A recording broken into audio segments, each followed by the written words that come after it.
नाशिकच्या निफाडमध्ये सकल हिंदू समाज आक्रमक लँड जिहादच्या विरोधामध्ये नाशिक छत्रपती संभाजीनगर मार्गावर ठिय्या नांदूर मध्यमेश्वरमध्ये 55 गुंठे जमीन खोटी कागदपत्र देत नोंद केल्याचा आरोप, जागेची नोंद रद्द करण्याची मागणी। धुळ्याच्या वडजाई सौंदर्यमध्ये रस्त्याचं काम मागील 15 वर्षापासून रखडलेलं, संतप्त ग्रामस्थांनी आजी माजी आमदार, लोकप्रतिनिधी, सरपंच, अधिकारी यांचे आभार मानत रास्ता रोको आंदोलन केलं।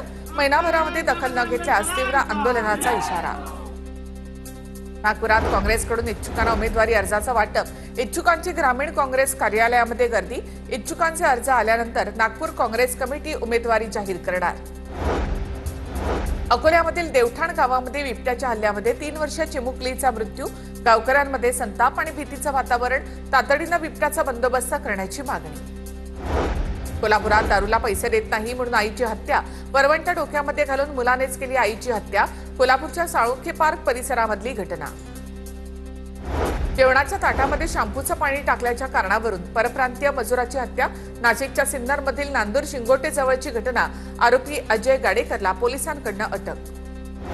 हिंगोलीच्या कळमनुरीमध्ये शिक्षकाकडून विद्यार्थिनीवर अत्याचार करण्याचा प्रयत्न, हा प्रकार उघडकीस आल्यानंतर संबंधित नराधम शिक्षक फरार, शाळेच्या मुख्याध्यापकाला पोलिसांनी चौकशीसाठी ताब्यात घेतलं, शाळेची मान्यता रद्द करण्याची पीडितेच्या आईची मागणी।